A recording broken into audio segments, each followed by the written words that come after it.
ഇത് നടന്നിരിക്കുന്നത് വേറെ എങ്ങുമല്ല, തൊട്ടടുത്ത്, അതായത് കൊച്ചിയിലാണ് നടന്നിരിക്കുന്നത്. അംഗനവാടി പഠിക്കുന്ന 3 വയസ്സ് മാത്രം പ്രായമുള്ള ഒരു കുഞ്ഞു കുട്ടിയെ ലൈംഗികമായി ഉപയോഗിച്ചിരിക്കുന്നു ഒരു തന്തയ്ക്ക് പിറക്കാത്ത നായിൻ്റെ മോൻ. അങ്ങനെ തന്നെ പറയണം. ഇതിനെയൊക്കെ ആരുണ്ടാക്കിയെന്നാണ് എനിക്ക് ചോദിക്കാനുള്ളത്. അതോ ആ അംഗനവാടിയിൽ വരുന്ന ആയയും ഒരു ടീച്ചറുമാണ്. 2 സ്ത്രീകളാണ് സാധാരണ പൊതുവെ അംഗനവാടി കാണാറുള്ളത്. അതിൽ ഒരു ലേഡിയുടെ മകനാണിത്. ഒന്നാലോചിച്ച് നോക്കണേ. അവൻ സ്ഥിരം അവിടെ വരികയും സ്ഥിരം ഈ കുട്ടിയെ ഉപദ്രവിച്ചു കൊണ്ടിരിക്കുകയും ചെയ്യുകയായിരുന്നു. ഇവളുമാരൊക്കെ എവിടെ പോയിരുന്നു? അപ്പോൾ ഒരു കുട്ടിയെ കാണാതാവുമ്പോൾ, ഒരു 5 മിനിറ്റ് കാണാതാവുമ്പോൾ, അല്ലെങ്കിൽ ഒരു പുരുഷൻ, നമ്മുടെ മക്കളാവട്ടെ, അല്ലെങ്കിൽ നമ്മുടെ ഭർത്താവട്ടെ, നമ്മുടെ അച്ഛനാവട്ടെ, ആരാവട്ടെ, ഒരു കുട്ടിയെ ഡെയിലി ഇങ്ങനെ എടുത്തുകൊണ്ട് പോകുമ്പോൾ നമ്മുടെ മൈൻഡിലൊരു ഇത് വേണ്ടേ? എന്തിനായിരിക്കും ഡെയിലി ഇങ്ങനെ കൊണ്ടുപോകുന്നത്? അല്ലെങ്കിൽ എന്തായിരിക്കും കാരണം എന്ന് നമുക്കൊരു ചിന്ത വേണ്ടേ? പണ്ടത്തെ കാലമല്ല, ഇപ്പോൾ എവിടെ തിരിഞ്ഞാലും പീഡനത്തിൻ്റെ കാലമാണ്. ആൺകുട്ടിയെ പോലും വെറുതെ വിടാത്തൊരു കാലം. ഇപ്പോൾ ഒരു വാർത്ത കണ്ടതാണ് ഞാൻ. ഒരു പയ്യനെ വെറുതെ വിട്ടിട്ടില്ല, അവനെയും സെക്സ് പരമായിട്ട് ഉപയോഗിച്ചിരിക്കുന്നു ഒരു നായിൻ്റെ മോൻ.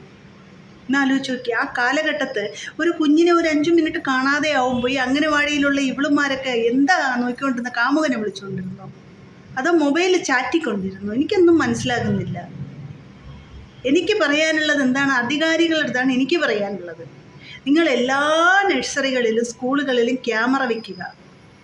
ക്യാമറ വയ്ക്കുന്നത് മാത്രമല്ല, അവരവരുടെ ഫാമിലി ഉണ്ടല്ലോ, ഫാമിലികളുടെ മൊബൈലിൽ കണക്ട് ചെയ്ത് കൊടുക്കുക. നിങ്ങൾക്കിത് പരിശോധിക്കാനോ നോക്കാനോ വയ്യാന്നുണ്ടെങ്കിൽ അവരവരുടെ ഫാമിലിയുടെ മൊബൈലുകളിൽ, അച്ഛൻ്റെയോ അമ്മയുടെയോ മൊബൈലുകളിൽ കണക്ട് ചെയ്ത് കൊടുക്കുക. ഈ അംഗനവാടിയിൽ എന്താണ് നടക്കുന്നതെന്ന് മനസ്സിലാക്കാൻ വേണ്ടി. ഇവളുമാർക്കൊക്കെ ശമ്പളം കൊടുത്തിരുത്തിയിരിക്കുന്ന പിന്നെ എന്തോ മയിലിനെ ഇരുത്തിയിരിക്കുന്നതെന്നാണ് ഞാൻ ചോദിക്കുന്നത്.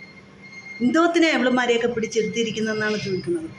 ഈ കുഞ്ഞുങ്ങളെ നോക്കാൻ ഇവളുമാർക്കൊന്നും പറ്റിയില്ലെങ്കിൽ അംഗനവാടി എന്നും പറഞ്ഞ് ഉണ്ടാക്കി വെച്ചിരിക്കുന്നത് എന്തിനാ? ഫാമിലികൾ ജോലിക്ക് പോകുമ്പോൾ കുട്ടികളെ നോക്കാൻ പറ്റാത്തത് കൊണ്ടും അവർക്ക് പഠിക്കാനും വിദ്യാഭ്യാസവും അതിനുള്ള മേഖലകൾ കിട്ടാൻ വേണ്ടിയിട്ടാണ് അംഗനവാടി കൊണ്ട് ചേർക്കുന്നത്. തീരെ കുഞ്ഞു കുട്ടികളെ കൊണ്ട് ചേർക്കുന്നത് ചിലപ്പോൾ അവർക്ക് നോക്കാൻ പറ്റത്തില്ല.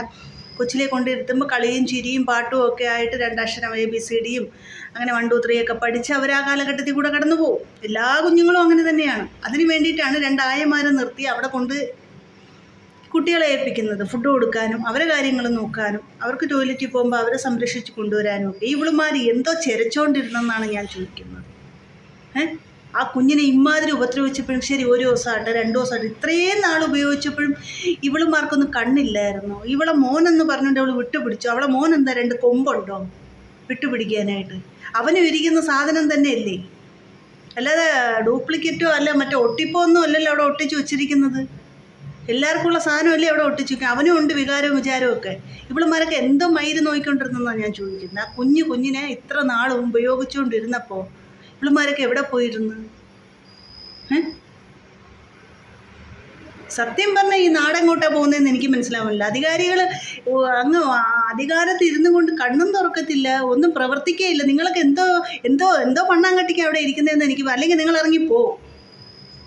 നിങ്ങൾക്കിത് ഭരിക്കാൻ വയ്യെങ്കിൽ നാട് ഭരിക്കാനോ അല്ലെങ്കിൽ ജനങ്ങളെ സംരക്ഷിക്കാനോ സൂക്ഷിക്കാനോ നിങ്ങൾക്ക് പറ്റില്ല. നിങ്ങൾ എന്തിനാണ് ആ കസേരയിൽ ഇരിക്കുന്നതെന്നാണ് എനിക്ക് ചോദിക്കാനുള്ളത്. നിങ്ങൾ ഇറങ്ങിപ്പോ. ആരും വേണ്ട, ഞങ്ങൾ തന്നെ അങ്ങ് ഭരിച്ചോളാം സ്വയം. അതാണ് നല്ലത്.